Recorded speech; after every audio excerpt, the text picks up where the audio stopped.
Welcome back to my channel. వీడియోలో నేను బీట్రూట్తో rice ఎలా చేయాలో చూపిస్తాను. చాలామందికి బీట్రూట్ అంటే అస్సలు నచ్చదు. బీట్రూట్ పచ్చి వాసన అంటే కూడా అస్సలు నచ్చదు. బట్ ఇలా చేస్తే నచ్చని వాళ్ళు కూడా ఇష్టంగా తింటారు. ప్రాసెస్ చూద్దాం. ప్యాన్లోకి కొద్దిగా ఆయిల్ వేసి పొడుగ్గా స్లైసెస్లా కట్ చేసుకున్న బీట్రూట్ని కూడా వేసి 3-4 మినిట్స్ అనేది లో ఫ్లేమ్లో మగ్గనివ్వాలి.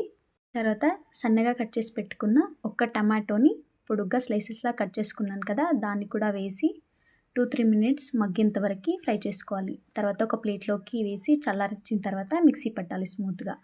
తర్వాత ఇక్కడ తాలింపులోకి నేను కొద్దిగా ఆయిల్ వేసి జీలకర్ర, ఆవాలు, సన్నగా కట్ చేసుకున్న పచ్చిమిర్చి అండ్ ఎండుమిర్చి, 2 రెమ్మల కరివేపాకు, కొద్దిగా పసుపు అండ్ రుచికి సరిపడా ఉప్పు కూడా వేసి మంచిగా కలుపుకుంటున్నాను.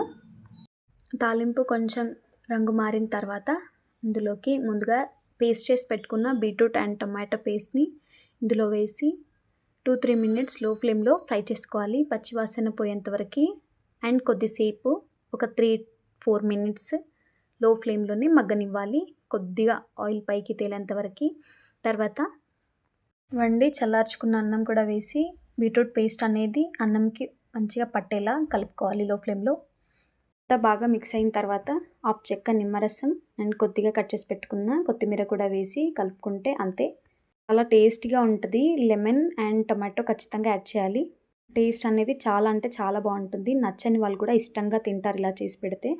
బీట్రూట్ అస్సలు నచ్చని వాళ్ళకైనా పిల్లలకైనా డైరెక్ట్ ఇస్తే తినరు కాబట్టి ఇలా రైస్ చేసి పెడితే ఖచ్చితంగా తింటారు. లంచ్ బాక్స్లోకైనా హెల్తీగా పెట్టచ్చు. ఇలాంటి మరిన్ని వీడియోస్ కోసం నా ఛానల్ సబ్స్క్రైబ్ చేయండి.